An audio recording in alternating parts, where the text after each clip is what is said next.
তোমার উপর অবধারিত করে নাও দীর্ঘ নীরবতা, দীর্ঘ সময় চুপ করে থাকার বিষয়টা তোমার উপর অবধারিত করে নাও। ফাইন্নাহু মাকরাদাতুন লিশ-শাইতান, কারণ এই কাজটার মধ্য দিয়ে শয়তান বিতাড়িত হয়ে যায়। ওয়া আউনুন লাকা আলা আমরি দীনিক, দীর্ঘ সময় চুপ থাকলে তোমার দিনের প্রতিটা কাজ করার ব্যাপারে আল্লাহ তোমাকে সাহায্য করবেন, বা দীর্ঘ নীরবতার ব্যাপারটা দিনের প্রতিটা কাজ করার ক্ষেত্রে তোমাকে সহযোগিতা করবে। কুলতু, আমি বললাম, জিদনি ইয়া রাসূলুল্লাহ, হে আল্লাহর রাসূল সাল্লাল্লাহু আলাইহি ওয়াসাল্লাম, আমাকে আরো বাড়িয়ে দিন, আরো কিছু বলুন, আরো কিছু ওসিয়ত করুন। কয়না, তিনি বললেন, ইয়াকা ওয়া কাসরাতাদ দাহিক, সন্তান থাকবে, বেশি বেশি হাসবে না। ফাইন্নাহু ইউমিতুল কলব, কারণ যারা অধিক পরিমাণে হাসাহাসি করে তাদের কলব মরে যায়, তাদের কলবের মৃত্যু ঘটে। ওয়ায়াযহাবু বিনূরি ওয়াজহি, এবং চেহারার মধ্যে নূর চলে যায়, চেহারায় কোনো জ্যোতি বা নূর থাকে না। কুলতু জিদনি ইয়া রাসূলুল্লাহ, আল্লাহর রাসূল সাল্লাল্লাহু আলাইহি ওয়াসাল্লাম, আমাকে আরো বাড়িয়ে দিন, আরো কিছু ওসিয়ত করুন। ক্বালা, এবার তিনি বললেন সাল্লাল্লাহু আলাইহি ওয়াসাল্লাম, কুলিল হাক্কা ওয়া ইন কানা মুররান, সর্বদা সত্য কথা বলবে, সত্যের উপর থাকবে যদিও এটা অন্যের কাছে তিক্ত হয়। সত্য কথা বলবে যদিও এটা তিক্ত শোনায়। কুলতু জিদনি ইয়া রাসূলুল্লাহ, তিনি বলছেন, আমি বললাম, হে আল্লাহর রাসূল, আরো বাড়িয়ে দিন আমাকে। ক্বালা, এবার নবীজি বললেন সাল্লাল্লাহু আলাইহি ওয়াসাল্লাম, লা তাখাফ ফিল্লাহি লাতমাতা লাইব, আল্লাহর পথে কাজ করার ব্যাপারে বা আল্লাহর পথে চলার ক্ষেত্রে, আল্লাহর দ্বীন পালনের ক্ষেত্রে নিন্দুকের নিন্দার পরোয়া করবে না। আল্লাহর ব্যাপারে নিন্দুকের নিন্দার সমালোচনা পরোয়া করবে না। কুলতু জিদনি ইয়া রাসূলুল্লাহ, তিনি বললেন, আমি বললাম যে আরো বাড়িয়ে দিন হে আল্লাহর রাসূল আমার জন্য। নবী করিম সাল্লাল্লাহু আলাইহি ওয়াসাল্লাম বললেন, ক্বাল লিয়াহজুসকা আনিন নাস মা তা'লামু মিন নাফসিকি, যখন মানুষের ব্যাপারে তোমার নেগেটিভ কোনো মন্তব্য করতে হয় বা কারো ব্যাপারে যদি নিন্দা করতে চাও, এরকম ইচ্ছা জাগে মনের মধ্যে, তাহলে আগে চিন্তা করবে যে এই দোষটা তোমার মধ্যে আছে কিনা। অর্থাৎ নিজের নফসের খেয়ালটা তুমি আগে বেশি নিবে অন্যের নিন্দা করার আগে। রাওয়াহুল বাইহাকি, হাদিসটা এসেছে বাইহাকি শরীফের মধ্যে ফি শুআবিল ঈমান, এবং মিশকাতুল মাসাবিহের মধ্যে এসেছে হাদিসটা 414 এবং 415 পৃষ্ঠায়। অত্যন্ত চমৎকার একটা হাদিস। আজকে আমি ইনশাআল্লাহ আযজা ওয়া জাল এই হাদিসের উপরে সামান্য কিছু কথা বলে আমাদের আলোচনা শেষ করব ইনশাআল্লাহ তাআলা। আবু যর রাদিয়াল্লাহু আনহু একজন বিশিষ্ট সাহাবী, আপনারা জানেন, যার ব্যাপারে নবী করিম সাল্লাল্লাহু আলাইহি ওয়াসাল্লাম বলেছিলেন, আবু যর, তুমি খুব নরম মানুষ, তাই কখনো দায়িত্ব চেয়ে নিও না, কারণ তোমার উপরে যদি 2 জন মানুষের দায়িত্ব দেয়া হয়, তোমাকে যেন ছুরিবিহীন জবাই করে দেয়া হবে। আবু যর রাদিয়াল্লাহু আনহু খুব আধ্যাত্মিক নরম মনের মানুষ ছিলেন। তিনি নবী সাল্লাল্লাহু আলাইহি ওয়াসাল্লামকে খাস করে বলছেন, এটা আমভাবে নয়, আমি যেমন আমভাবে সবার উদ্দেশ্যে কথাগুলো বলছি, এভাবে আমভাবে নবীজি এই কথাটা তাকে বলেন, বরং খাস ভাবে বলেছেন, পার্সোনাল নসিহত, ইন্ডিভিজুয়ালি বলেছেন। তিনি বলছেন, হে আল্লাহর রাসূল, আমাকে কিছু নসিহত করো, কিছু ওসিয়ত করো। ওসিয়ত কি জিনিস? যেমন কেউ চলে যাওয়ার আগে ওসিয়ত করে, বাবা ইন্তেকাল করছে তার আগে ওসিয়ত করেন, মাকে দেখিস, হ্যাঁ, বোনদেরকে খোঁজ খবর রাখিস, সন্তানদের ব্যাপারে খোঁজ খবর রাখি, ইত্যাদি ওসিয়ত করা। মানে যে কথাগুলো আমরা অক্ষরে অক্ষরে পালন করতে চাই, প্রতিশ্রুতি ব্যক্ত করি, এরকম কথা কনভারসেশন।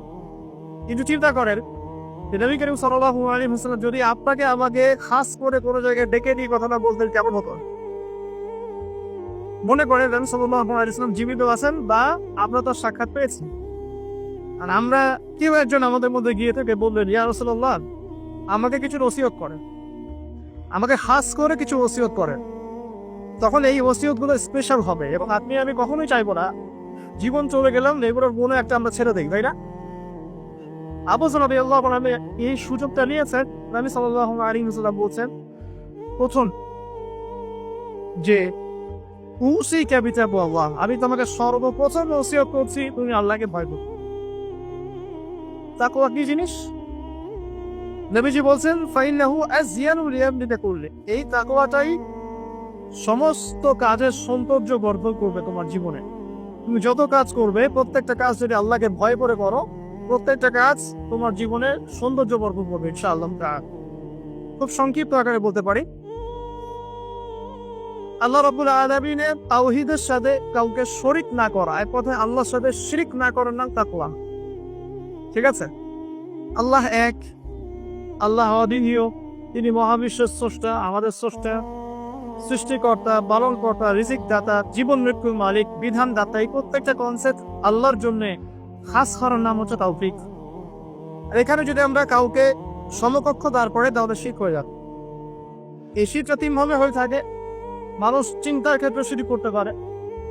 কেউ যদি মনে করে মহাবিশ্বের কোনো স্রষ্টা নাই তাও শিরক করবে। কেউ যদি মনে করে স্রষ্টা আরো একজন আছে, একাধিক আছে, তাও শিরক করবে।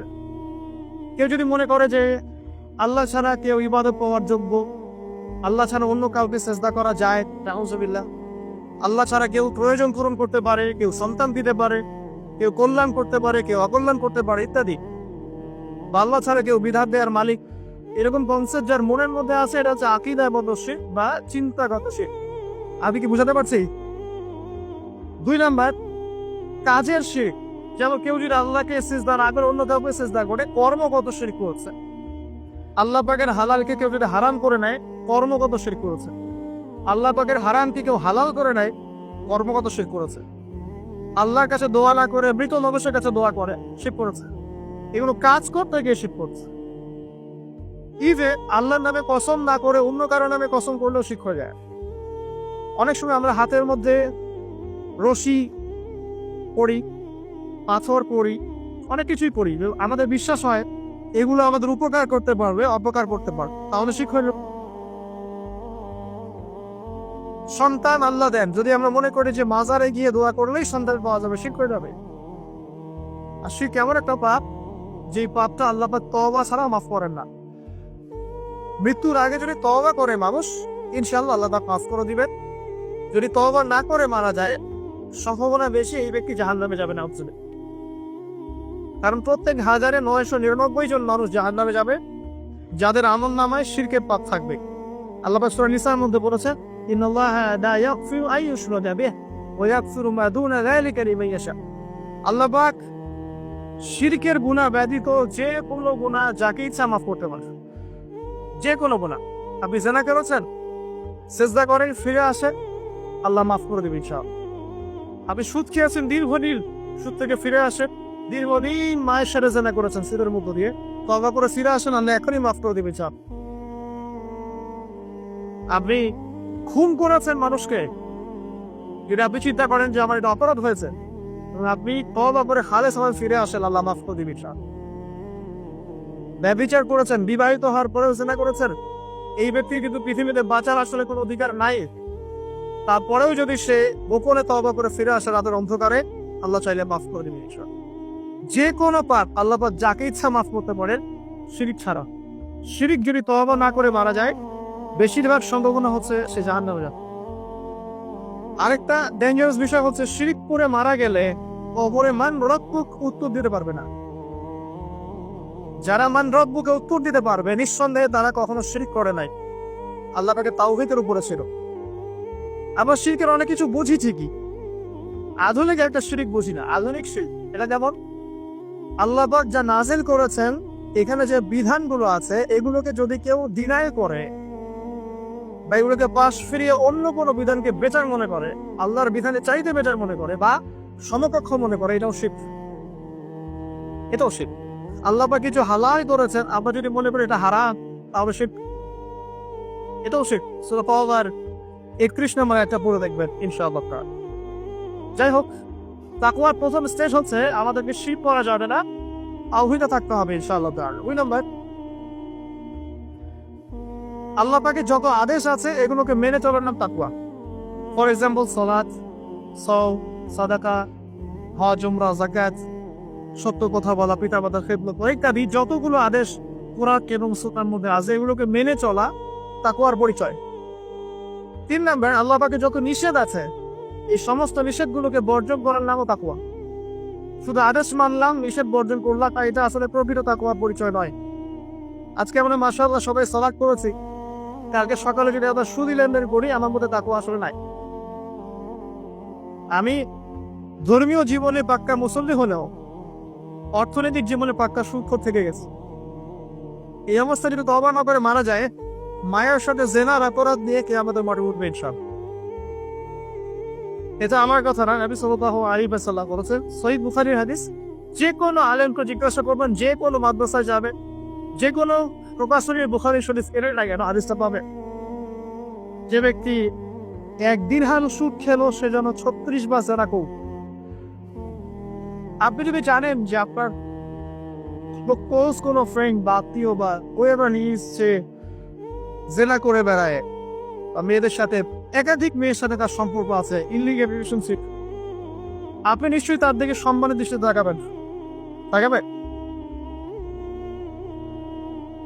রাফিউজ্জামান এমন একটা যুগ যেখানে সুদ থেকে বাঁচা সো ভেরি ডিফিকাল্ট।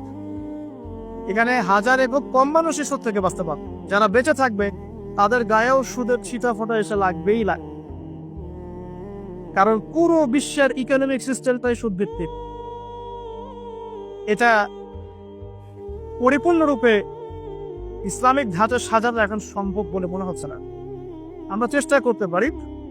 সম্পদ কখন হবে? যখন শেকড় উপরে আসবে।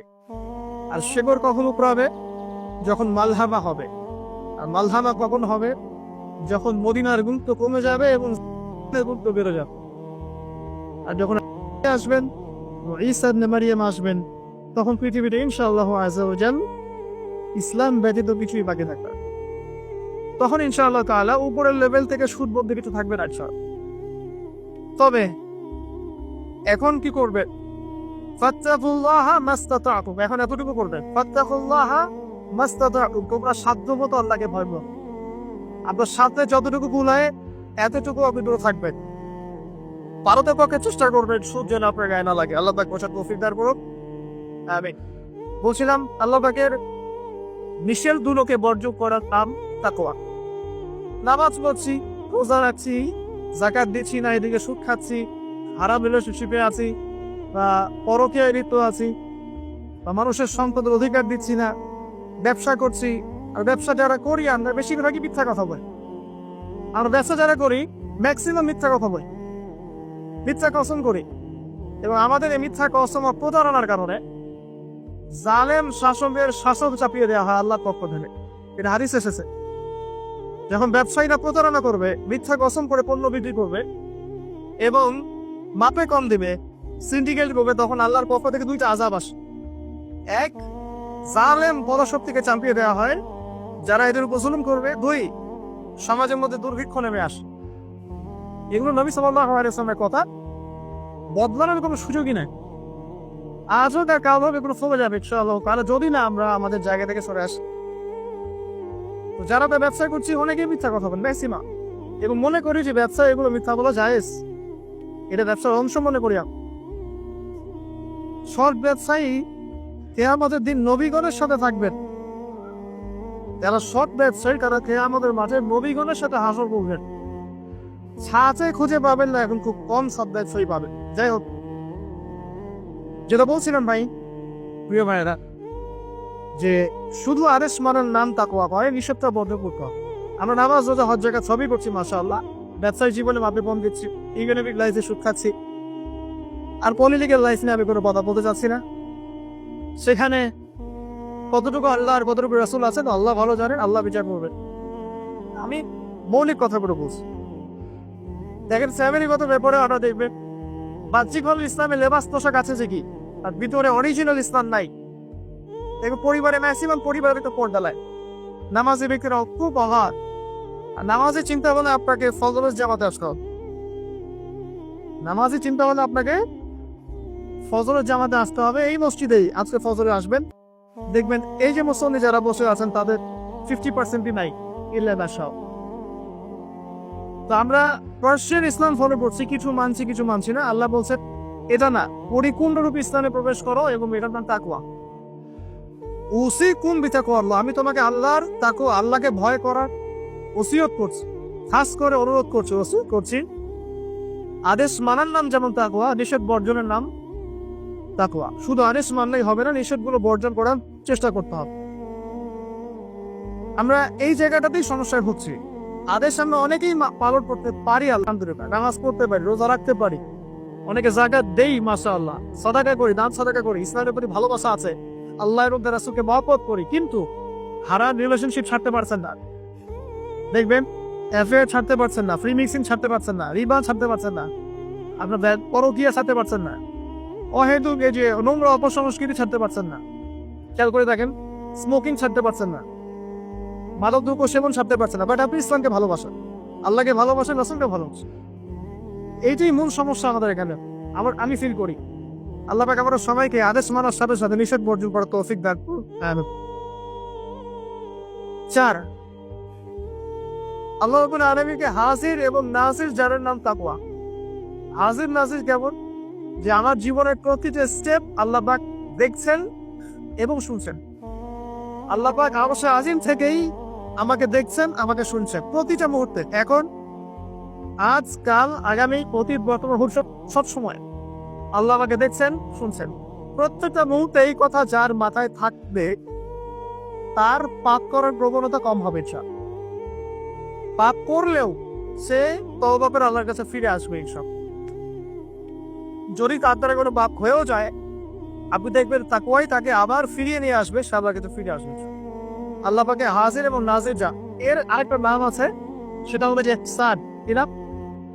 হাদিসে জিবরিল নামে একটা হাদিস আছে, সহিহ বুখারী, সহিহ মুসলিমের 9 নম্বর হাদিস, আর মিশকাতুল মাসাবি 2 নম্বর হাদিস। ইহসান কি? জিবরাইল আলাইহিস সালাম নবী সাল্লাল্লাহু আলাইহি ওয়াসাল্লাম জিজ্ঞাসা করেছিলেন, তিনি বলছেন, আনতা আবুদুল্লাহ কাআন্নাকা তারাহ ফাইন লাম তাকুন তারাহু ফাইন্নাহু ইয়ারাক। তুমি এমন ভাবে আল্লাহর ইবাদত করবে যেন তুমি আল্লাহকে দেখছো। ওয়াইন লাম তাকুন তারাহু ফাইন্নাহু ইয়ারাক, এবং তুমি যদি আল্লাহকে দেখতে না পাও, তুমি সবসময় মনে রাখবে আল্লাহ পাক তোমাকে দেখছেন। এই কনসেপ্টটার নাম হচ্ছে ইহসান, যেটা আমাকে তাকওয়া দিবে। ইচ্ছা ইহসান থাকে আমলের মধ্যে। নামাজ পড়ছি, দেখবেন আমাদের মনোযোগ বেশিরভাগই দিকে থাকে না। আল্লাহ ভালো জানে, আমি আপনাদের পার্সোনাল ব্যাপারে ইন্টারফেয়ার করতে চাচ্ছি না, বাট আমার মনে হয় বেশিরভাগ মানুষই থাকে, কারণ বেশিরভাগ মানুষই তো নামাজে যা পড়ছি তার অর্থ জানি না। যখন আপনার সন্তান অসুস্থ হয়েছিল, আপনি হাত উঁচু করে আল্লাহর কাছে কান্নাকাটি করেছেন, তখন আপনার চোখ দিয়ে পানি পড়েছে, কারণ আপনি যা চেয়েছে ফিল করে বলেছেন আল্লাহর কাছে, আপনার চোখ দিয়ে পানি পড়েছে। কতদিন আপনি নামাজ সেজদায় কাঁদতে পেরেছেন? আমি কাঁদতে পেরেছি, ভাবতে হবে। কাঁদতে না পারার কারণ কি? কারণ হচ্ছে আমি নামাজে যা বই তার কিছুই বুঝি না। আমার কাছে নামাজ একটা ফিজিক্যাল এক্সারসাইজের মতো হয়ে গেছে। সরি ফর মাই ল্যাঙ্গুয়েজ, আমি কোনো কিছুকে অবমাননা করতে যাচ্ছি না, অনেক ব্যাপারটা এরকমই হয়ে গেছে। আর আবার বাহ্যিকতা নিয়ে আমরা বেশি ব্যস্ত। হাত কোথায় বাঁধতে হবে? নাভির নিচে না বুকে? তারপরে রফুল এদের করতে হবে কি না, পাইব লাগাবো কি লাগাবো না, আমি জোরে না আসছে, বাহ্যিক বিষয় নিয়ে বেশি ব্যস্ত। রুহানিয়াত, যেটা নামাজের ভিতরে রুহ বা আত্মা, ইহসান, মনোযোগ, আল্লাহর সাথে কতটুকু আমি কমিউনিকেট করতে পারলাম, মনের কথা কতটুকু আল্লাহর কাছে ব্যক্ত করতে পারলাম, নামাজে আমি কতটুকু আল্লাহকে ফিল করতে পারলাম, এটা খুব বেশি আলোচনা হয়। অথচ কোনটা মৌলিক বিষয় বলে দেখি? নামাজের এই মারেফতটা কি মূল না? আধ্যাত্মিকতাটাই মূল। আর বাহ্যিক বিষয়গুলো তো আল্লাহ পাক দেখছেন, নেগিয়ে দিবেন ইনশাআল্লাহ। তো এই যে প্রাণহীন ইবাদত হচ্ছে, রোজা রাখছি, রোজার মর্ম বুঝতে পারছি না। হজ করে আসলো, হাজি সাহেব টাইটেল হলো ঠিকই, হজের মূল মর্ম ইব্রাহিমের চেতনা সে শিখে আসতে পাবো। সাই করছে সাফা মারওয়া, সে ফিল করতে পারলো না এটা হাজরা আলাইহিস সালামের সুন্নাহ। এই যে আমরা কুরবানি করলাম, ম্যাক্সিমাম আমাদের মধ্যে ফিল করতে পারি নাই এটা হচ্ছে ইব্রাহিম আলাইহিস সালামের সেই কুরবানি যেটা তিনি ছেলেকে করতে চেয়েছিলেন। এই চেতনাটা আসলো না। তো রসকসহীন ইবাদত কতটুকু কবুল হয়, প্রাণহীন ইবাদত কতটুকু উপরে পৌঁছে, আল্লাহ ভালো জানে। তো যে বিষয়টা নিয়ে এই কথাটা বললাম, ইহসান হচ্ছে সেই জিনিস যেটা আমাকে মনে করাবে আমি আল্লাহকে দেখছি, শুনছি, বা আল্লাহ আমাকে দেখছেন এবং শুনছেন। এর জন্য প্রয়োজন আপনি ইবাদতে যা যা করছেন, যা যা বলছেন, এর অন্তত অর্থটুকু বোঝা। তাহলে আপনার ইনশাআল্লাহ মনের মধ্যে সেই ফিলিংসটা আসবে ইনশাআল্লাহ। ফর এক্সাম্পল, আপনি নামাজে দাঁড়িয়ে পড়ছেন ওয়ানুনাজ্জিলু মিনাল কুরআন মা হুয়া শিফাউ ওয়া রাহমাতুল লিল মুমিনিন ওয়া লা ইয়াজিদু যালিমিনা ইল্লা ফাসা। এই আয়াতের অর্থ কতজন জানেন? একটু হাত উঁচু করে দেন। যারা জানেন তারা যদি আয়াতটা কোরআনে নামাজের মধ্যে পড়েন, তারা মনোযোগ বেশি পাবেন। স্বাভাবিক। অর্থ হচ্ছে কোরআন আমরা নাজিল করেছি, এই কোরআনের মধ্যেই আছে শিফা বা আরোগ্য এবং মুমিনদের জন্য রহমত। যখন আপনি বুঝতে পারলেন তখন কি নামাজে মনোযোগ পারবে না? সুবহান রাব্বিয়াল আলা বলছেন, সর্বোচ্চ আমার রব সর্বোচ্চ সুউচ্চ, তখন আপনার মনোযোগ পারবে না? আত্তাহিয়াতুতে আপনি কি করছেন, দরুদে কি করছেন, দোয়া মাসুরে বলছেন আল্লাহুম্মা ইন্নী যালামতু নাফসি যুলমান কাসীরা, আল্লাহ আমি আমার নফসের উপর প্রচুর জুলুম করেছি। কখনো কি ফিলিংস হয় যে জুলুমের এখানে স্বীকারোক্তি দিচ্ছি আমি? কারণটা একটাই কারণ। কথা বললে অনেক সময় যাবে, আমার আরো কিছু বলার আছে। যে অর্থটা বুঝতে পারছি না, অর্থ না বুঝলে আপনি রসকসহীন প্রাণহীন ইবাদত করতেন। অর্থ বোঝাটা কি অপরাধ? অর্থ বুঝলে কি আপনি আলেম ওলামা থেকে সরে যাবেন, দূরে সরে যাবেন? আর সবকিছুর অর্থ তো আপনি ব্যাখ্যাটা বুঝতে পারবেন না, তখন আপনি আলেম ওলামার কাছে আসবেন, এসে জিজ্ঞাসা করবেন, ব্যাখ্যা জেনে নিন। সিম্পল। তো অর্থ অনুধাবন করলে ইনশাআল্লাহ তাআলা আপনার ইহসান বাড়বে, যেটা আমাকে তাকওয়ার দিকে নিয়ে আসবে। ইহসান মানে আল্লাহকে হাজির নাজির যে ইবাদত করা। একটা বিষয়, ইবাদতের মধ্যে ধীর স্থিরতা আনতে হবে, তাড়াহুড়া বন্ধ করতে হবে। তাড়াহুড়া বন্ধ করলে পরে দেখবেন ইবাদতের মধ্যে স্বাদ পাচ্ছে ইনশাআল্লাহ। দুনিয়াবি হ্যাসেল, দুনিয়াবি যে ব্যস্ততা একটু কমিয়ে আনতে হবে, তাহলে দেখবেন ইবাদতের স্বাদ পাচ্ছেন ইনশাআল্লাহ। প্রত্যেকটা ইবাদতের পটভূমি জানতে হবে, যে নামাজ আমি কি জন্য পড়ি, কোথায় গিয়ে ফরজ হয়েছিল, কুরবানি কেন দিব, কুরবানির ইতিহাসটা কি, হজ যে আমি করবেন ঘটনাগুলোর পিছনের গল্পগুলো কি, এগুলো না জানলে আপনি ইবাদতের স্বাদ পাবেন না। এই জিনিসগুলো তো টাচ দিলাম। আল্লাহ পাক আপনার সবাইকে ইহসানের সাথে ইবাদত করার তৌফিক দান করুন, আমিন। তো প্রথম ওসিয়ত করছেন নবী সাল্লাল্লাহু আলাইহি ওয়াসাল্লাম আবু যর রাদিয়াল্লাহু আনহুকে, তুমি আল্লাহকে ভয় করবে, এটা তোমাকে সমস্ত আমল সুন্দর করে দিবে, সৌন্দর্যমণ্ডিত করে দিবে। তাকওয়া মানে আমরা জানলাম আল্লাহর সাথে শিরক না করা, তাওহীদের উপর থাকা। 2, আল্লাহ পাকের আদেশগুলোকে মেনে চলার চেষ্টা করা। 3 নাম্বার, একই সাথে এট দ্য সেম টাইম আল্লাহ পাকের নিষেধগুলোকে বর্জন করা। 4, আল্লাহ পাকে হাজির এবং নাজির যা, আল্লাহ পাক আমার প্রতিটা কাজ দেখছেন, শুনছেন, এবং এগুলোর জন্য আল্লাহ পাক আমাকে জবাবদিহি করাবেন, কোনো সন্দেহ নাই, জবাবদিহি করাবেন। তো বিদায় হজের ভাষণে নবী সাল্লাল্লাহু আলাইহি ওয়াসাল্লাম বলেছিলেন, এই তাকওয়ার কথাই বলেছিলেন। তিনি বলেছিলেন সাল্লাল্লাহু আলাইহি ওয়াসাল্লাম যে আজকে থেকে আরবের উপর অনরবের কোনো ভেদাভেদ নাই, সাদার উপর কালো, কারোর উপর লালের কোনো ভেদাভেদ নাই। কুল্লুকুম মিন আদম, তোমরা সবাই আদম সন্তান, ওয়া আদামু মিন তুরাব, এবং আদম হচ্ছে মাটির সন্তান। ইল্লা তাকওয়া, শুধু তাকওয়া ব্যতীত, যার মধ্যে আল্লাহ ভীতি যত বেশি, সে আল্লাহর কাছে তত বেশি মর্যাদা সম্পন্ন। সূরা হুজুরাতেও সেম কথা আছে, 13 নম্বর আয়াতে আল্লাহ পাক বলেছেন, ইয়া আইয়ুহান নাস, হে মানব জাতি, ইন্না আকরামাকুম ইনদাল্লাহি আতকাকুম, হে মানব জাতি, তোমাদের মধ্যে আল্লাহর কাছে সবচেয়ে বেশি মর্যাদা সম্পন্ন সেই ব্যক্তি যে অধিক মুত্তাকি বা অধিক তাকওয়াওয়ালা। এবং এই তাকওয়ার পজিশনটা কোথায় সেটাও নবী সাল্লাল্লাহু আলাইহি ওয়াসাল্লাম বলেছেন। এটা আমার টুপিতে নাই, আমার দাড়ি, আমার লেবাস, আমার পোশাক, আমার চলাফেরা, এসবের মধ্যে তাকওয়ার প্রকৃত পরিচয় নাই। নবী করিম সাল্লাল্লাহু আলাইহি ওয়াসাল্লাম বলেছেন, তাকওয়া হা হুনা, তাকওয়া হচ্ছে এখানে। এই বলে তিনি কলিজার দিকে 3 বার ইশারা করেছেন। অর্থাৎ তাকওয়ার মূল কেন্দ্র কোথায়? আপনার কলবে। আর কলব সংক্রান্ত একটা কথা কিন্তু হাদিসের মধ্যে আসবে একটু আগে। কিছু একটা কাজ করলে কলবটা মরে যাবে, সে কাজটা কি? আমরা হাদিসটা ধরতে পারছি, সামনে যাচ্ছে চলো। তো কলবের ব্যাপার তাকওয়া, তাহলে কলবের যত্ন নেওয়া লাগবে। আমরা দেহের যেমন যত্ন নেই, পোশাকের যত্ন নেই, পরিপাটি থাকতে পছন্দ করি, বাড়ি ভান চকচকে রাখতে পছন্দ করি, তাই না? তো তাহলে কলবটাই পরিষ্কার করার চেষ্টা করতে হবে। কি করলে কলবের যত্ন হবে তার কথা এই হাদিসে আছে, একটু সামনে যাচ্ছি। আমি ওই হাদিসের বাইরে কিছু কথা বলছি। কলবের যত্ন, বেশি বেশি মৌতের স্মরণ এবং পরকালের ফিকির কলবকে চিন্তা করবে ইনশাআল্লাহ। মনের মধ্যে কোনো প্রকার রিয়া অহংকার রাখা যাবে না, কলব জীবিত হবে ইনশাআল্লাহ। কারো প্রতি হিংসা বিদ্বেষ পোষণ করবেন না, কলব জিন্দা থাকবে ইনশাআল্লাহ।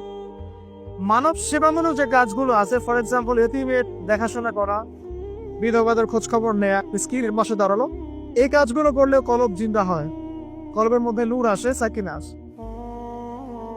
কলব পরিষ্কার না করে যতই দাড়ি টুপি পাগড়ি জুব্বা পরি না কেন, আদতে কোনো লাভ হবে না। আল্লামা তকিস মারির হাফিজ আল্লাহর তাসাউস এবং তাসকিয়া ওইটা করতে পারেন, এখানে ডিটেইলস এই বিষয়ে জানতে পারবেন ইনশাআল্লাহ। সামনে যাই। আবু যার রাদিয়াল্লাহু তাআলা আলাইকা, তোমার উপর শক্ত করে নাও, বিতিলাওয়াতিল কোরআন, কোরআনের তেলাওয়াত, তোমার উপরে কোরআনের তেলাওয়াতটাকে অবধারিত করে নাও, শক্ত করে নাও। ওয়া যিকরিল্লাহি আযজা ওয়া জাল্লা, আল্লাহ পাকের জিকিরটাকে অবধারিত করে নাও। ফাইন্নাহু যিকরুন লাকা ফিস সামা, কারণ এই বিষয়টা আসমানে তোমাকে স্মরণের মাধ্যম হবে। ওয়া নূরুন লাকা ফিল আরদি, এবং পৃথিবীতে আল্লাহ পাক তোমাকে নূর দান করবে। দ্বিতীয় ওসিয়তের মধ্যে দুটো জিনিস, একটা হচ্ছে কোরআন তেলাওয়াত, একটা হচ্ছে আল্লাহর জিকির। কোরআন তেলাওয়াত সম্পর্কে খুব সরল একটা কথা বলছি। কোরআনুল কারীম বিশুদ্ধ করে তেলাওয়াত শিখতে হবে, এক নম্বর বিষয়। যদি বিশুদ্ধ করে মদ মাখরাজ তাজবিদের সাথে না শেখেন, তাহলে সারা জীবন ভুল করে যাবেন আর কোরআনের অর্থ বিকৃত হয়ে যাবে। আপনার অজান্তেই এমন অর্থ চলে আসবে যা আপনি মোটেও কল্পনা করেননি এবং কামনাও করেন নাই। আপনি বলছেন ফর এক্সাম্পল যে আলহামদুলিল্লাহ রাব্বিল আলামিন, অর্থ সুন্দর, সমস্ত প্রশংসা আল্লাহর জন্য যিনি বিশ্বজাহানের প্রতিপালক। হ্যাঁ, এর উচ্চারণ ভুল করেছেন, বলেছেন আলহামদুলিল্লাহ রাব্বিল আলামিন, অর্থ বিকৃত হয়ে গেছে। অর্থ হচ্ছে সমস্ত নিন্দা বিশ্বজাহানের প্রতিপালক আল্লাহর জন্য, নাউজুবিল্লাহ। বলেছেন কুল ইয়া আইয়ুহাল কাফিরুন, হে কাফেররা, লা আ'বুদু মা তা'বুদুন, আমি তার ইবাদত করি না যার ইবাদত তোমরা করো।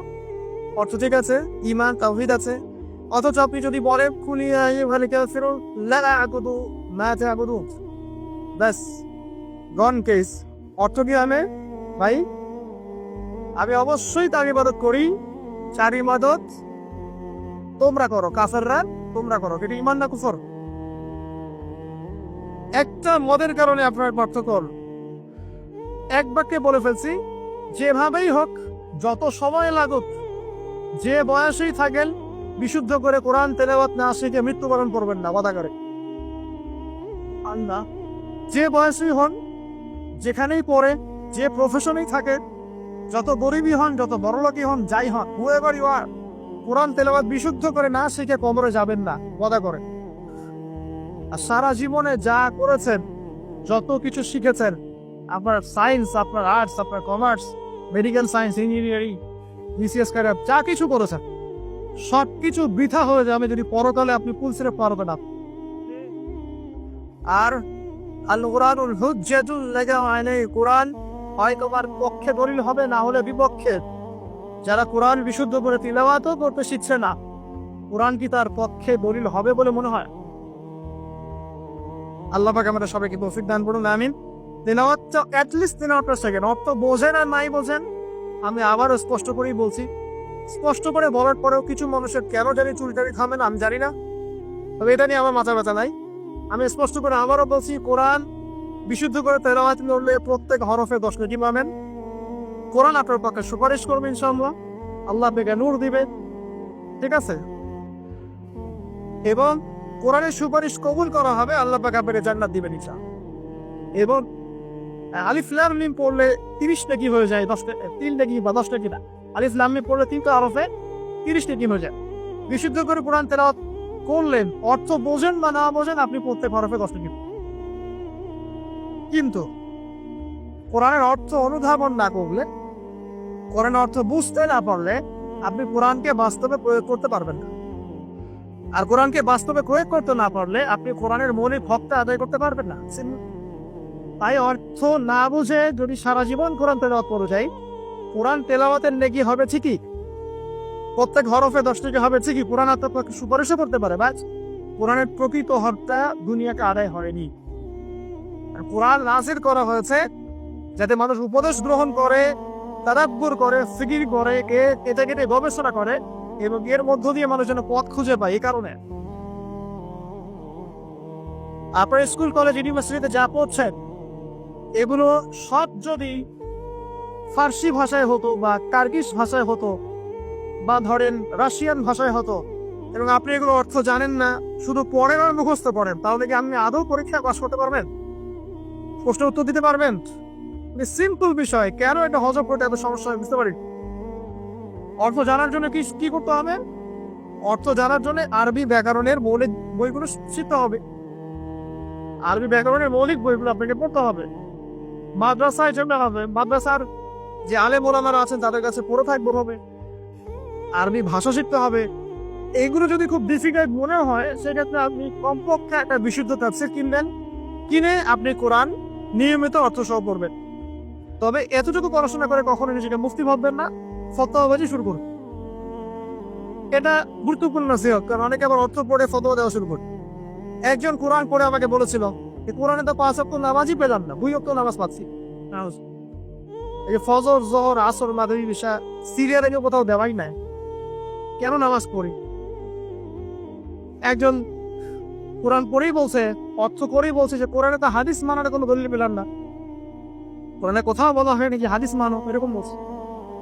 আমি যে প্রথমে কায়াত তেলাওয়াত পড়লাম, ওয়া আতাকুম রাসূলু ফাখুযুহু, রাসূল সাল্লাল্লাহু আলাইহি ওয়াসাল্লাম যা দিয়েছেন তা গ্রহণ কর, সূরা তাওবা, সূরা হাশরে 7 নম্বর আয়াত। ওয়া মা নাহাকুম আনহু ফারতাবু, এবং রাসূল যা থেকে নিষেধ করেছেন তা থেকে, তো এই রাসূলের আদেশ নিষেধ মানার জন্য হাদিস লাগবে না?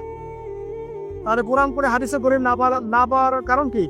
কারণ সে খালি কাট পেস্ট প্রোটেস্ট্যান্ট ভার্সনে কোরআন পড়ছে, অর্থটা তাফসীরটা সে ঘেটে দেখে নেয়। অর্থ পড়েন উৎসাহিত করছি, তবে ফতোয়াবাজি করতে যাবেন না। আপনি যেটা বুঝবেন না আলেম ওলামার কাছে গিয়ে অবশ্যই জিজ্ঞাসা করে অর্থ ব্যাখ্যা জেনে নিন। ফাসাল্লাহ আলা যিকরি ইন কুনতুম লা তা'লামুন, তোমরা জ্ঞানী থেকে জিজ্ঞাসা করবে যদি সে বিষয়ে তোমাদের জ্ঞান না থাকে। তো আবু যর রাদিয়াল্লাহু আনহু নবী সাল্লাল্লাহু আলাইহি ওয়াসাল্লাম বলেছেন, তিলাওয়াত, কোরআন তেলাওয়াতটাকে ওয়াজিব করে নাও নিজের উপরে। তো আমরা কি কমপক্ষে প্রতিদিন একটা করে সূরা পড়তে পারি না ভাই? কমপক্ষে একটা পৃষ্ঠা পড়তে পারি না? যারা আরেকটু বেশি পড়ি 5 পৃষ্ঠা, আরেকটু বেশি পড়ি 10 পৃষ্ঠা। হাফেজি কোরআনে 600 পৃষ্ঠা আছে। এই 600 পৃষ্ঠাকে আপনি 30 পারায় ভাগ করেন, প্রত্যেক পারায় 20 পৃষ্ঠা, এক পারায় 20 পৃষ্ঠা। তো আমি সকালবেলা ঘুম থেকে উঠে কি অর্ধেক পারা করে পড়তে পারি 10 পৃষ্ঠা?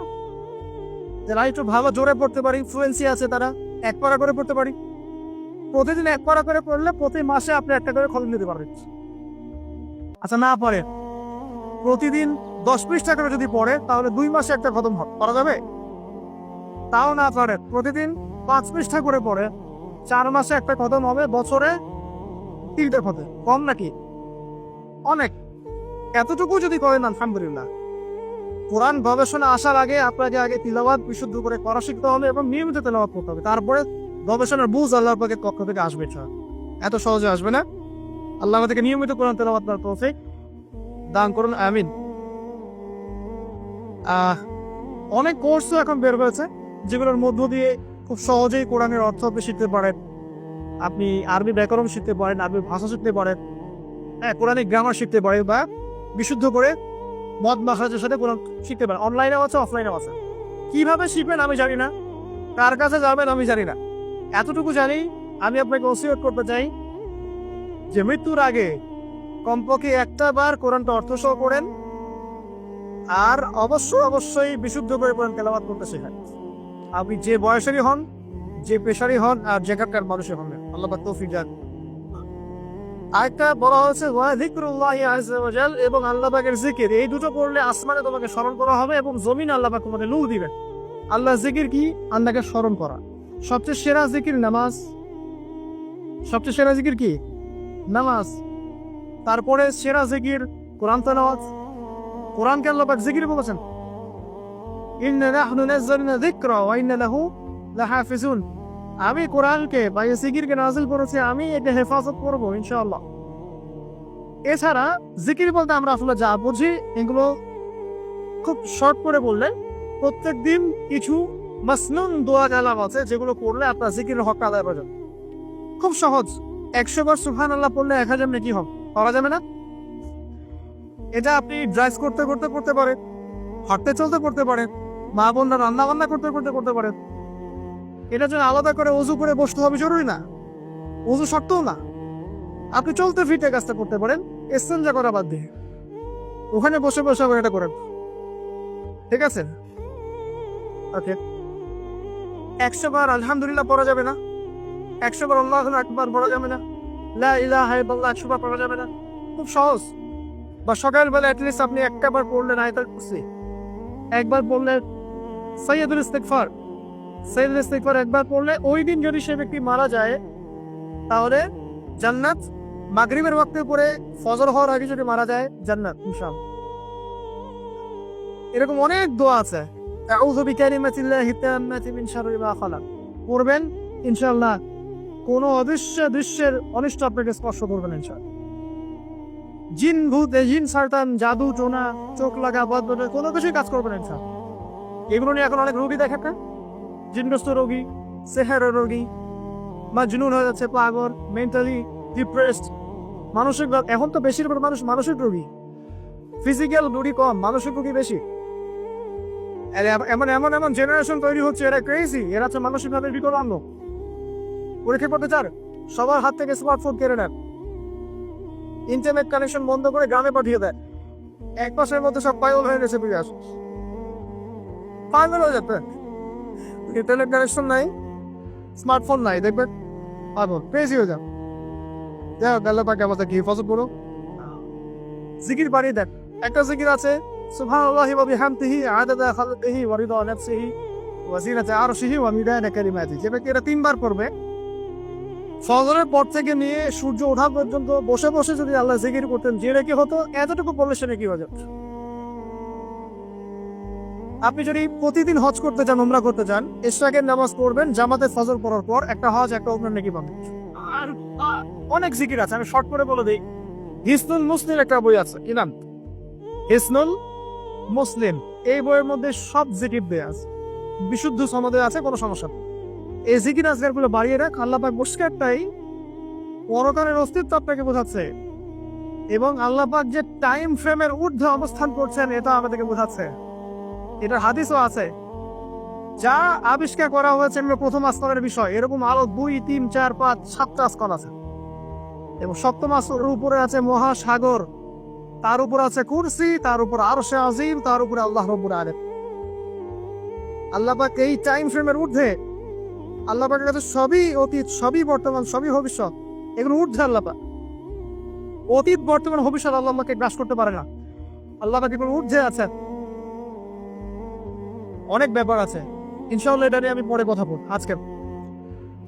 তো যাই হোক, আসমানে আপনাকে স্মরণ করা হবে, তার মানে আসমানেও আল্লাহ পাকের সৃষ্টি আছে যারা আপনাকে স্মরণ করবে, আল্লাহ পাকে আপনি স্মরণ করবেন ইনশাআল্লাহ। এবং পৃথিবীতে আপনাকে নূর দেওয়া হবে। নূর মানে কি? আলো। আলো তখন লাগে যখন অন্ধকার দূর করতে হয়, এই তো অন্ধকার দূর করতে আলো লাগে। পৃথিবীতে অন্ধকার আছে, এখানে অন্ধকার বলতে কি বোঝানো হয়েছে? রাতের অন্ধকার, জাহেলিয়াতের অন্ধকার। কিসের অন্ধকার?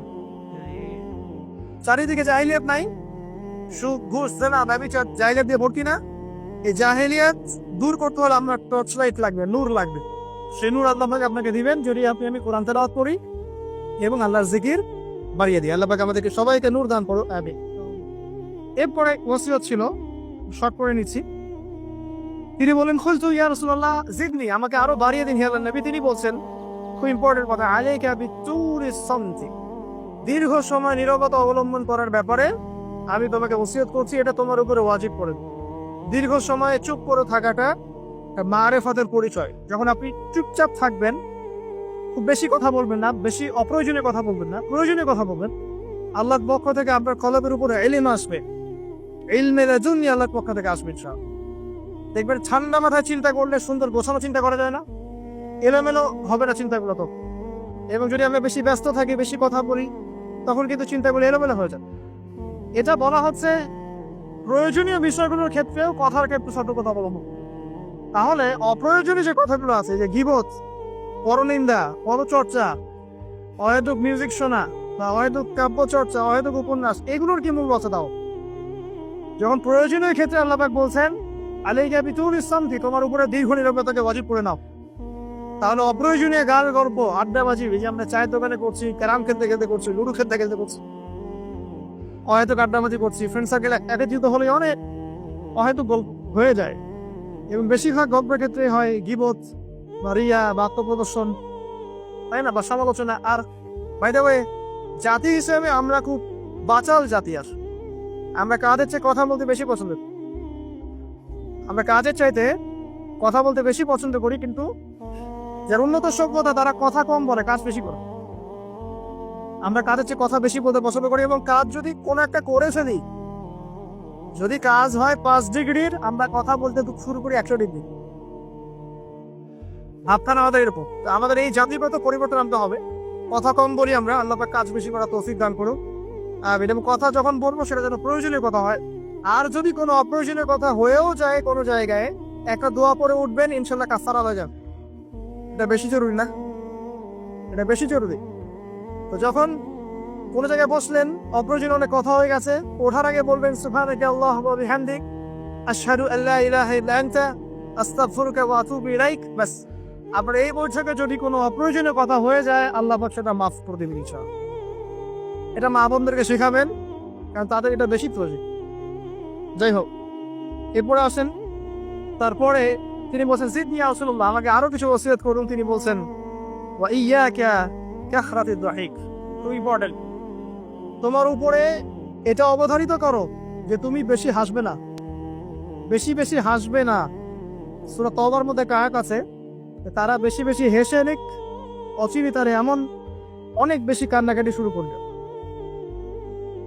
তারা হেসে নিক, অচিরেই তারা অনেক বেশি কান্নাকাটি শুরু করবে। নবী সাল্লাল্লাহু আলাইহি ওয়াসাল্লাম হাদিসে বলেছিলেন, তোমরা যদি জানতে আমি যা জানি, আল্লাহর পক্ষ থেকে আমি যা জানি, তোমরা যদি তা জানতে, তাহলে তোমরা একটা মাঠে একত্রিত হয়ে যেতে, স্ত্রী সহবাসও ছেড়ে দিতে, স্ত্রীকে ছেড়ে দিয়ে একটা মাঠে একত্রিত হয়ে যেতে এবং সেজদায় পড়ে কান্নাকাটি শুরু করতে। তোমরা যদি জানতে আমি যা যা, তোমরা সেটা জানো না। তো বেশি হাসাটার কুফল কি? নবী সাল্লাল্লাহু আলাইহি ওয়াসাল্লাম বলছেন ফাইন্নাহু ইউমিজুল কলবা, এটা ওই যে কলবের কথা বললাম, কলবের যত্ন নিতে হবে, কলবকে মেরে ফেলবে। বেশি বেশি হাসলে কলবকে মেরে ফেলবে। আবার এখন থেকে কিছু ব্যায়ামের অ্যাসোসিয়েশন বের হচ্ছে, এরা সবাইকে হাসায়, হো হো করে। এরা সবাইকে হো হো করে হাসায়, বলে জোরে জোরে হাসলে হার্টের অসুখ নাকি কম হয়। আর আল্লাহ রাসূল বলছেন যারা বেশি বেশি হাসে এদের কলব মরে যায়। নবীজি কেমন করে হাসতেন? নবী সাল্লাল্লাহু আলাইহি ওয়াসাল্লাম মুচকি হাসতেন। তিনি হাসতেন, এমনকি বলা হচ্ছে হাদিসে নিজের দিনী ভাইয়ের সাথে, মুসলিম ভাইয়ের সাথে হাসি মুখে সাক্ষাৎ করলে নেকি হয়, আবার নামে নেকি খাবার। তো হাসবো অবশ্যই আমরা, কখনই মানে হাসা কমিয়ে দিব, অবশ্যই হাসবো, তবে অট্ট হাসি না। অট্ট হাসি নিজের হৃদয়টাকে কি করে, মেরে ফেলে। মুচকি হাসি। আর নবীজি কখনো কখনো এমন ভাবে হেসেছেন যে তার দাঁত দেখা গেছে, এমন ভাবেও হেসেছেন, কিন্তু সেটা সংখ্যা তো কম ছিল। তো আসুন, এরা একটা কুফল আছে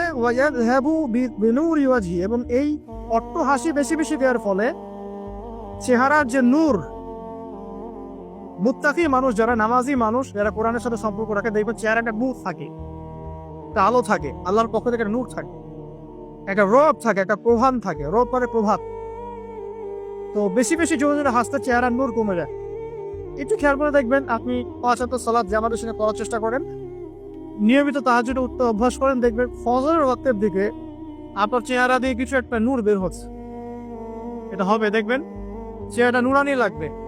দেখবেন অনেক ভাই যারা মারা গেছেন, জানাজা করাতে গিয়ে দেখবেন চেহারা নুরানি, চেহারাতে আলো বের হচ্ছে। আর মানুষ যত বেশি পাপ করতে থাকে, চেহারা নূর তত কমতে থাকে, চেহারা নূর তত কমতে থাকে। যত বেশি প্রকাশ্য আর গোপন পান মানুষ করতে থাকে, চেহারা নূর কমতে থাকে। তবে অনেক নুরানি চেহারার পিছনেও কিন্তু শয়তান থাকে, এটাও মাথায় রাখতে হবে। তো আল্লাহ পাক আমাদেরকে, আল্লাহ পাকে প্রকৃত মুত্তাকি বান্দা হওয়ার তৌফিক দান করুন, আমিন। আর দুটো ওসিয়ত তিনি করেছেন, সেটা হলো যে কুলতু জিদনি ইয়া রাসূলুল্লাহ, আমি বললাম ইয়া রাসূলুল্লাহ আমাকে আরো বাড়িয়ে দিন, আরো নসিহত করুন। তিনি বলছেন কুলিল হাম ইন কানা মুররান, সব সময় সত্য কথা বলবে যদিও এটা তিতা শোনায়, মানুষের কাছে তিক্ত মনে হয়, তুমি সত্য কথা বলবে। আর সত্যের সংজ্ঞাটা আমাদের জানতে হবে। সত্যের সংজ্ঞাটা আমরা যা শিখেছি এটা চূড়ান্ত সংজ্ঞা নয়। সত্যের ডেফিনেশন হচ্ছে সূরা কাহফের 29 নম্বর আয়াত আছে। কোন সূরা? সূরা কাহফ 29 নম্বর আয়াতে আছে, আল্লাহ পাক বলেছেন ওয়াকুলিল হামদু মির রাব্বিকুম ফামান শাআ ফালইউমিন ওয়া মান শাআ ফালইয়াকফুর। সত্য সেটাই, ভালো করে শোনেন, সত্য সেটাই যা তোমার রবের পক্ষ থেকে নাযিল হয়। যার ইচ্ছা হয় সে মেনে নিক, ঈমান আনুক, যার ইচ্ছা হয় অস্বীকার। ইন্না আতাদনা লিযালিমিনা নারা, আমি জালেমদের জন্য আগুন প্রস্তুত করেছি, ইলা আখির আয়াত। তো এখানে আল্লাহ পাক সত্যের ডেফিনেশন দিয়েছেন, দ্য ডেফিনেশন অফ ট্রুথ। সত্যের ডেফিনেশন কি? আল্লাহর পক্ষ থেকে যা নাযিল হবে সেটাই সত্য। আল্লাহর পক্ষ থেকে তাওরাত নাযিল হয়েছে, ঠিক আছে, জাবুর নাযিল হয়েছে, ইনজিল নাযিল হয়েছে, সুহফ ইব্রাহিম মুসা নাযিল হয়েছে, কোরআন নাযিল হয়েছে। যখন তাওরাত নাযিল হয়েছিল, তাওরাত ওই যুগের জন্য সত্য মিথ্যার চূড়ান্ত মানদণ্ড ছিল। এখন না, এবং সেটা রহিত হয়ে গেছে। জাবুর ওই যুগের জন্য সত্য মিথ্যার চূড়ান্ত মানদণ্ড ছিল। ইনজিল ওই যুগের যুগে ছিল। যখন থেকে কোরআন নাযিল হয়েছে এবং সুন্নাহ এসেছে, কিয়ামত পর্যন্ত সত্য মিথ্যার এর বাইরে কোনো মানদণ্ড আছে? তবে যে কোনো বুদ্ধি, যে কোনো দর্শন বা ফিলোসফি, যে কোনো স্কুল অফ থট, যে কোনো মতবাদ, যে কোনো বৈজ্ঞানিক আবিষ্কার, যেটাই হোক না কেন, যদি কোরআন এবং সুন্নাহর সাথে মিলে যায়, সাংঘর্ষিক না হয়, সেটাকে মেনে নিতে আমাদের কোনো আপত্তি নেই, ঠিক আছে। কিন্তু যে কোনো বিজ্ঞান বা দর্শন বা যুক্তি বা মানব রচিত কোনো মতবাদ, যেটাই হোক, যে কোনো স্কুল অফ থট বা ফিলোসফিক্যাল থট, এগুলো কোরআন এবং সুন্নাহর সাথে যদি না মিলে, সাংঘর্ষিক হয়, সেক্ষেত্রে এটা না মানাই আপনার আমার উপর ওয়াজিব। এটা সত্য মিথ্যার মানদণ্ড থাকবে না। এখন আমাদের কাজ কি? জাস্ট এগুলোকে মিলিয়ে দেখা কোরআন সুন্নাহর সাথে, এগুলো মিলছে কিনা, ব্যাস। ওয়াইন কানা মুররান, যদি সত্য তিতাও হয় তবুও বলতে হবে। যদি চাকরি চলেও যায়, ইমাম সাহেবকে সুদের এগেনস্টে বলতে হবে, বলা শিখতে হবে। ঘুষের এগেনস্টে বলা শিখতে হবে, দুর্নীতির এগেনস্টে বলা শিখতে হবে। ওয়াইন কানা মুররান, যদি তিতাও লাগে, তবে বলার ভাষাটা এগ্রেসিভ হবে না। মানুষকে আঘাত ধরে বলার ব্যাপারটা ইসলাম সমর্থন করছে না। কিভাবে? ফেরাউনের কাছে নবী মুসা আলাইহিস সালামকে দাওয়াত দিতে পাঠানো হচ্ছে। ফেরাউন এই যে হামাদ, কারুন নাম মনে আছে তো, তাদের কাছে পাঠানো হচ্ছে নবী মুসা এবং তার ভাই হারুন আলাইহিস সালামকে। আল্লাহ পাক এখন তাদেরকে বলছে কি, যাহাদা ইলা ফিরাউন, তোমরা দুজনে ফেরাউনের কাছে যাও, ফাকুলা লাহু কাওলান লাইয়িনা, ফেরাউনের কাছে গিয়ে নরম ভাষায় কথা বলো, লাআল্লাহু ইয়াতাযাক্কারু আও ইয়াখশা, হতে পারে সে উপদেশ গ্রহণ করবে এবং আমাকে ভয় করবে। তো প্রেজেন্টেশন একটা ব্যাপার আছে। আল্লাহ নবী মুহাম্মদ সাল্লাল্লাহু আলাইহি ওয়াসাল্লামকে বলছেন যে উদউ ইলা সাবিলি রাব্বিকা বিল হিকমা, তুমি তোমার রবের দিকে মানুষকে ডাকো প্রজ্ঞার সাথে, ওয়া মাউইযাতিন হাসানা, এবং উত্তম উপদেশের সাথে, রুড ভাবে না, এগ্রেসিভলি না, আর চরম পন্থার প্রয়োগ করে নয়, এমন ভাবে যাতে করে সত্যটা উপস্থাপিত হয় এবং আপনার ভাষা উপস্থাপনা, এক্সপ্রেশন এবং অ্যাটিটিউডটা এগ্রেসিভ করে নাও, ঠিক আছে। এই বিষয়টা খেয়াল রাখা উচিত আমাদের। আমরা যারা ওয়াইজ বা বক্তা বা খতিব বা দায়ী আছি, মানুষকে আঘাত করে কথা বলে আসলে ফায়দা খুব একটা হয় না। বরং তাকে যদি বুঝিয়ে দেওয়া যায়, সত্যতা উপস্থাপন করা যায়, আর আল্লাহ যদি তার তাকদীরে হেদায়েত লিখে রাখেন, ইনশাআল্লাহ সে হেদায়েত পাবে। আর যদি নাও পায়, আপনার দায়িত্ব শেষ। ফাযাক্কির ইন্নামা আনতা মুযাক্কির, আপনি উপদেশ দিন, আমি শুধু উপদেশদাতা। লাস্তা আলাইহিম বিমুসাইতির, আপনি কারোর প্রতি দারোগা নন। ফাযাক্কির ইন নাফাআতি যিকরা, আপনি উপদেশ দিন যদি উপদেশ কাজে আসে। সায়াযাক্কারু মান ইয়াখশা, যারা আল্লাহকে ভয় করে তারা শীঘ্রই উপদেশ গ্রহণ করবে ইনশাআল্লাহ। আল্লাহ পাক আমাদের সবাইকে প্রকৃত দায়ী হওয়ার তৌফিক দান করুন, আমিন। একজনের কথা বলে আমি সামনে যাচ্ছি। মুসাআব রুমায় রাদিয়াল্লাহু আনহু, ইসলামের ইতিহাসের প্রথম দায়ী, যাকে নবী সাল্লাল্লাহু আলাইহি ওয়াসাল্লাম মক্কা থেকে মদিনায় পাঠিয়েছিলেন, যিনি বিনাশী জীবন যাপন করতেন জাহিলি যুগে। তার এত দামি পারফিউম ছিল, আতর ছিল, খুশবু ছিল, যে মক্কায় কারো কাছে নাই। বুঝতে পারছেন? ইসলাম কবুল করার পরে তার অবস্থা এমন হয়েছিল যে তার একাধিক পোশাকও নাই, যেটা চেঞ্জ করে নামাজ পড়বেন। উহুদের যুদ্ধে তিনি শহীদ হয়েছেন এবং তাকে দাফন করার জন্য কাফনের কাপড় পাওয়া যায়নি। তাকে ঘাস, ইখসিন নামক ঘাস দিয়ে দাফন করেছে। এই হলো আপনার দুনিয়ার শেষ পরিণতি। কিন্তু পরকালে তিনি এখন জান্নাতুল ফিরদৌসে আছে, বুঝা। এখানে আপনি সাফল্যও বুঝতে পারছেন। মুসাব বিন উমাইর রাদিয়াল্লাহু আনহু যখন মদিনায় গিয়ে দাওয়াত দিচ্ছেন, তখন সাদ বিন মুয়াজ নামে এক সাহাবী ছিলেন, যিনি আওস গোত্রের নেতা। তিনি দাওয়াতি কাজ করছেন, কিন্তু সাদ বিন মুয়াজ তার কাছে এটা পছন্দ হচ্ছে না। তিনি এসে খুব কড়া ভাষায় বললেন যে, মদিনা থেকে এই দাওয়াতি কাজ যদি বের না করো, তাহলে তোমার আমার মাঝখানে যে আত্মীয়তার সম্পর্ক আছে এটাও থাকবে না, মানে তোমাকে আমি হত্যা করব। মানে তিনি ইসলামটা পছন্দ করছেন না। তিনি বলছেন, এখান থেকে বেরো, এই দাওয়াতি কাজ এখান থেকে বন্ধ করো, মদিনা থেকে বের হও। তখন মুসাব বিন উমাইর কি করছেন শোনেন। তিনি বলছেন, তিনি কোনো রকম এগ্রেসিভ কথা বললেন না। আমরা হলে কি করতাম? আমরা হলে কিন্তু এগ্রেসিভ কথা বলতাম। আমাদের ইস্যু না থাকলেও যে পরিমাণে এগ্রেসিভ কথা আমরা বলি, ইস্যু খুঁজে খুঁজে বের করে একের মানহানি করার জন্য, আন্ডারস্টিমেট করার জন্য, মানুষের চোখে তাকে আন্ডারস্টিমেট করার জন্য, কত কি না ইস্যু না থাকলেও। আর এখানে তো ইস্যু জাদল্যমান, তাকে সে বড় ভাষায় বলছে, বেরো এখান থেকে, এই মসজিদ থেকে বেরো, দাওয়াতি কাজ করা যাবে। তিনি বলছেন, আচ্ছা ফাতাস না, আপনি কি একটু বসবেন, একটু শুনবেন? ওয়াইন রদিতা নেহ কবিলস, আমি যে দাওয়াতটা দিচ্ছি এটা যদি আপনার পছন্দ হয় তাহলে আপনি কবুল করবেন। ওয়াইন ক্যারিহিতা, যদি আপনি এটা অপছন্দ করেন, আজান আন কামা চাবেন, তাহলে আপনি যেটা অপছন্দ করছেন এটা আপনাকে বেরিয়ে চলেন। কত ডিপ্লোম্যাটিক অ্যান্সার, যে আমি যে দাওয়াতটা দিচ্ছি এই দাওয়াতটা যদি আপনার পছন্দ হয় আপনি কবুল করেন, যদি না হয় তাহলে আমি এখান থেকে চলেন। এবার তিনি বসলেন, তাওহীদের কথা শোনালেন, লা ইলাহা ইল্লাল্লাহ দাওয়াত দিলেন, ইসলামের সব বেসিক জিনিসগুলো বোঝালেন। সাদ বিন মুয়াজ রাদিয়াল্লাহু আনহু ইমিডিয়েটলি ইসলাম কবুল করলেন এবং তার মধ্য দিয়ে 80টা পরিবার ইসলাম কবুল করলেন। এই হচ্ছে দায়ী ক্যারেক্টার হওয়া উচিত। আল্লাহ পাক আমাদেরকে তার মতো দায়ী হওয়ার তৌফিক দান করুন, আমিন। তো যেটা বলছিলাম যে সত্য উপস্থাপন করতে হবে, তবে মাউইজাতুল হাসানা, হিকমার সাথে, প্রজ্ঞার সাথে এবং যুগোপযোগী ভাবে কোরআন সুন্নাহকে হাতে নিয়ে ওয়ার্ল্ডকে ডিল করার মতো জ্ঞান থাকতে হবে। সর্বশেষ নবী সাল্লাল্লাহু আলাইহি ওয়াসাল্লাম যে ওসিয়তটা করছেন সেটা হলো, তিনি বলছেন, লা তাখাফিল্লাহি লাওমাতা লাইম, আবু যাও, আল্লাহর পথে চলার ক্ষেত্রে নিন্দুকের নিন্দা কোনো পরোয়া করবে না। আল্লাহর পথে যখন তুমি চলতে শুরু করবে, কোন চলা? প্রকৃত চলার কথা বলছি, কথিত চলার কথা বলছি না। আমরা কিন্তু ম্যাক্সিমাম কথিত চলি, প্রকৃত চলার কথা বলছি। মানে ইসলামের বেসিক প্রতিটা বিষয় আপনি মেনে চলেন, এটা প্রকৃত চলা। এবং নিষেধ, বেসিক নিষেধ সব ছেড়ে দেয়, এমন প্রকৃত চলা। আর কথিত কি? মানে এদিকেও আছে এদিকেও আছে, মানে যখন যেদিকে বাতাস সেদিকে ফ্লোর, ঠিক আছে? পাবলিক দেখলো, একটা ফতোয়া দিলাম, পাবলিক চেতে গেল, ফতোয়া চেঞ্জ করে দিল, মুযাবযাবিনা বাইনাহুম। তো প্রকৃত চলা, যখন তুমি প্রকৃত রূপে আল্লাহর পথে চলবে, তখন মানুষ তোমার নিন্দা করবে, সমালোচনা করবেই। মানুষ নিন্দা করবেই, সমালোচনা করবেই। এটা নবীগণের সুন্নাত। নূহ আলাইহিস সালাম থেকে শুরু করে মুহাম্মদ সাল্লাল্লাহু আলাইহি ওয়াসাল্লাম পর্যন্ত এমন কোনো নবী নাই যাকে তার কওম তিরস্কার করে নাই, বের করে দেয় নাই, অত্যাচার করে নাই। কোনো কোনো ক্ষেত্রে নবীদেরকে হত্যা পর্যন্ত করা হয়েছে।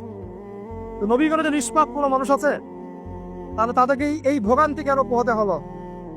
তারা কি আমার হচ্ছে অন্য কোনো ইসলাম ফলো করতেন? তাহলে আমরা এমন কোনো ইসলাম ফলো করছি যেটা করে আমাদের সব ঠিক থাকে, চাকরিও যায় না, পরিবারে সব ঠিক থাকে, এদিকে আমি ব্যবসাও লাভ উন্নতি করছি, ঠকাচ্ছি, আবার আমার হজমরাও ঠিক আছে, মাশাআল্লাহ। সো এমন ইসলামের কথা বলা হচ্ছে এখানে, যে ইসলাম পালন করলে, পরিপূর্ণ ইসলাম যারা পালন করছে না, এরা তখন আপনাকে নিন্দা করবে, সমালোচনা করবে, আপনাকে তিরস্কার। এটা শুরু হবে আপনার পরিবার থেকে। আপনি টোটাল ইসলাম ফলো করার চেষ্টা করেন, আপনার পরিবার থেকে বাধা শুরু হবে ফার্স্ট অফ অল, এখান থেকে। তারপরে সমাজ মেনে নিবে না, তারপরে দেখা যাবে ধর্ম নেতারা মেনে নিবে না। প্রচলিত একটা সিস্টেম চলছে, আপনি এসে একটা নতুন কিছু বলছেন, তখন এরা মেনে নিবে না, যে নতুন বিষয়টা অবশ্যই কোরআন সুন্নাহর সাথে মিল আছে। তারপরে সর্বোচ্চ লেভেল ফেরাউন, নমরুদ, এটা পরে, ওটা সবার আগে আসবে। তবে নবী তো বলছেন সাল্লাল্লাহু আলাইহি ওয়াসাল্লাম, লা তাখাফা ফিল্লাহি লাওমাতা লাইম, কোন নিন্দুকের নিন্দা বা সমালোচনার পরোয়া করবে না। মনে রাখবেন, যারা বীর তাদের গায়ে আঘাতের চিহ্ন থাকে, যারা কাপুরুষ এদের গায়ে কখনো আঘাতের চিহ্ন থাকে। আর যারা ইসলাম ফলো করেও খুব পুত পবিত্র থাকতে চায়, ডানেও যাবো না বামেও যাবো না, এভাবেই সব চলবে, তাদের ইমান, ইসলাম এবং ইহসান নিয়ে নতুন করে ভাবার সামনে এসেছে এখন। আল্লাহ পাক আমাদেরকে প্রকৃত ইসলাম ফলো করে তৌফিক দান করুন।